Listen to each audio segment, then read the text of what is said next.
दोस्तों, जल, जंगल और जमीन के लिए आंदोलन करने वाले बिरसा मुंडा के बरसी से ठीक दिन पहले यानी 8 जून 2022 को झारखंड के मुख्यमंत्री हेमंत सोरेन ने एक ट्वीट कर केंद्र सरकार पर आरोप लगाया था कि झारखंड की सरकार ने सरना धर्म कोड बिल तो पास कर दिया है, लेकिन सरकार इस बिल को पास नहीं करना चाहती है। लेकिन दोस्तों, आखिर ये सरना धर्म कोड बिल या सरना धर्म है क्या, जिस पर झारखंड के मुख्यमंत्री तक इंटरेस्ट ले रहे हैं? और आखिर 50 लाख लोग क्यों हिंदू धर्म से अलग होकर सरना धर्म की मांग कर रहे हैं? चलिए आज की वीडियो में आपको ये पूरा मामला विस्तार से बताते हैं। दोस्तों, देश के आदिवासी लोग झारखंड से राजस्थान और अंडमान से अरुणाचल तक रहते हैं। इसमें झारखंड में 32 आदिवासी समुदाय के लोग निवास करते हैं, जिसमें संथाल, मुंडा, खड़िया, गोंड, कनबार, उरांव, खड़िया, कोल जैसी जनजाति शामिल है। झारखंड की जनसंख्या में आदिवासियों की कुल जनसंख्या 27% बताई है। 2011 के सेंसस के मुताबिक भारत में कुल 11 करोड़ आदिवासी थे।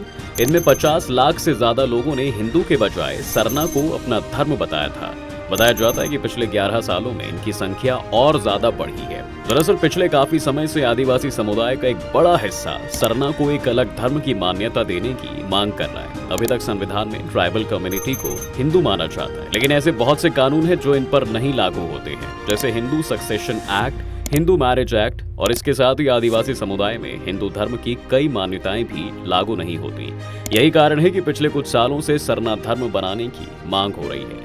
सरना का मतलब होता है पेड़ों का उपवन, यानी कि बगीचा। इस धर्म को मानने वाले साल के पेड़ों को सबसे पवित्र माना जाता है, जो कि छोटे नागपुर पठार के क्षेत्रों में सबसे अधिक मिलता है। इस धर्म को मानने वाले बिहार, छत्तीसगढ़, झारखंड और यहाँ तक कि कुछ तो पश्चिम बंगाल और असम में भी रहते हैं। उनका मानना है कि वे हिंदू धर्म की तरह प्रकृति और पूर्वजों की पूजा तो करते ही हैं, लेकिन वे फिर भी हिंदू धर्म से अलग हैं। इसलिए सरना के मानने वाले मांग कर रहे हैं कि इसे जनगणना में एक अलग कोड के रूप में रिकॉग्निशन दिया जाए, ताकि वे ऑफिशियल रूप से एक अलग धर्म के रूप में अपनी पहचान बना सके। इस धर्म में मूर्ति पूजा की जगह प्रकृति की पूजा का रूल है। पेड़ पौधे और पहाड़ों की पूजा करने का इसमें सबसे ज्यादा चलन है। सरना धर्म के लोग धर्मश यानी के पिता, सरना यानी कि माँ और प्रकृति यानी कि जंगल की पूजा करते हैं। इस धर्म को मानने वाले सरहुल त्योहार मनाते हैं। इस दिन ही इनका नया साल शुरू होता है। वैसे दोस्तों, अब तक आदिवासियों के बारे में यह मान्यता रही है कि आदिवासी कोई धर्म नहीं बल्कि जीवन जीने की एक कला है। आदिवासी समुदाय की ज्यादातर आबादी हिंदू धर्म की मान्यताओं और संस्कारों के करीब मानी जाती रही है।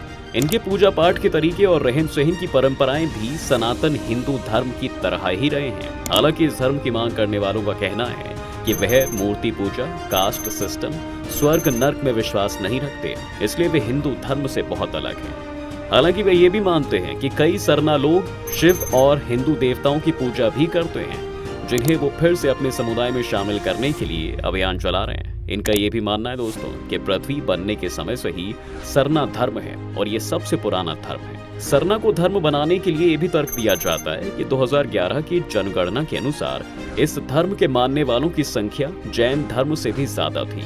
इस हिसाब से उन्हें अलग धर्म का दर्जा दिया जाना चाहिए। सरना धर्म के समर्थकों का ये मानना है कि अगर इसे धर्म के रूप में दर्जा दिया भी जाता है तो उनकी भाषा और इतिहास को सुरक्षा मिलेगी। कहा जाता है कि सुरक्षा के अभाव में सरना धर्म के लोग आरक्षण का लाभ लेने के लिए हिंदू या क्रिश्चियन धर्म को अपना लेते हैं, इसलिए भी सरना धर्म को मान्यता मिलनी चाहिए।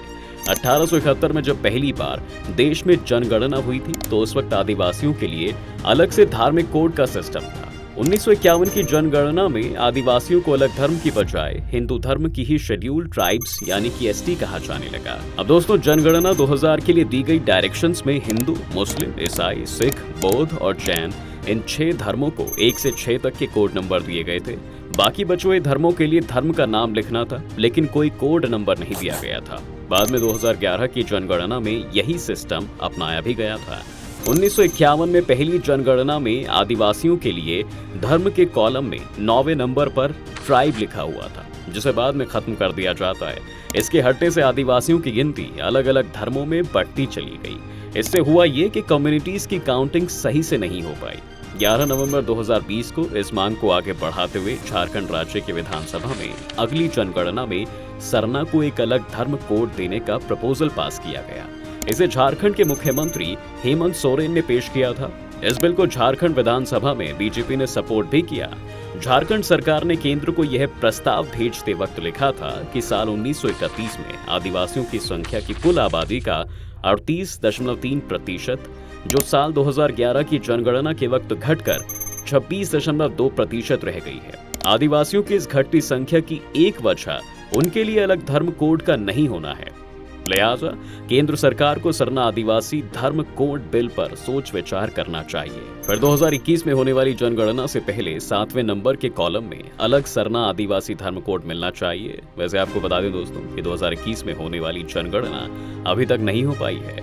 आपको बता दें कि केंद्र सरकार की मंजूरी के बाद ही जनगणना में सरना के लिए अलग धर्म कोड मिल सकेगा। झारखंड के आदिवासियों को जनगणना में अलग से धर्म कोड का प्रस्ताव केंद्र सरकार ठुकरा चुकी है।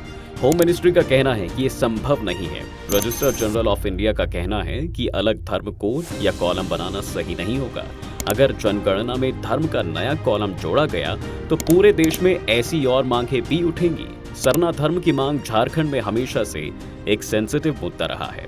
जी हाँ, इसलिए जब 2015 में आरएसएस में नंबर 2 की हैसियत रखने वाले कृष्ण गोपाल ने जब झारखंड में ये कहा कि सरना कोई धर्म नहीं है, आदिवासी भी हिंदू धर्म के अंदर हैं, तो उनका और मोहन भागवत का जमकर विरोध हुआ था और पुतले भी फूंके गए थे। 2020 में सर संघचालक मोहन भागवत ने भी झारखंड में कहा था कि अगले जनगणना में धर्म वाले कॉलम में आदिवासी अपना धर्म हिंदू लिखें। इसके लिए संघ देश भर में अभियान चलाएगा। बताया जाता है कि सरना धर्म की मांग के पीछे राजनीति भी सबसे बड़ा कारण है। बड़े वोट बैंक को देखते हुए झारखंड में एक्टिव सभी पॉलिटिकल पार्टी इस मुद्दे को हवा देती रहती हैं।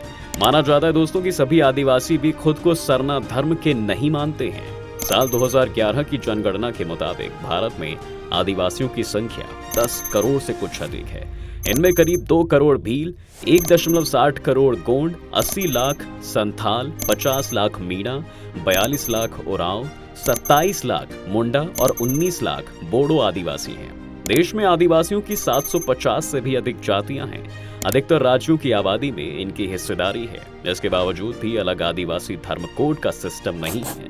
दोस्तों, इस कारण पिछली जनगणना में इन्हें धर्म की जगह अन्य कैटेगरी में रखा गया था, जबकि ब्रिटिश शासन काल में साल 1871 से लेकर आजादी के बाद 1951 तक आदिवासियों के लिए अलग धर्म कोड की व्यवस्था रही है। तब अलग अलग जनगणना के वक्त इन्हें अलग अलग नामों से एड्रेस किया गया था।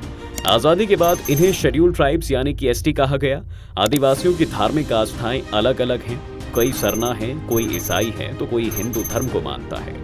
आदिवासियों का एक समूह इस्लाम, जैन और बौद्ध धर्म को भी मानता है। इस कारण से उनके लिए अलग धर्म कोड की मांग को कुछ लोग खारिज भी करते हैं।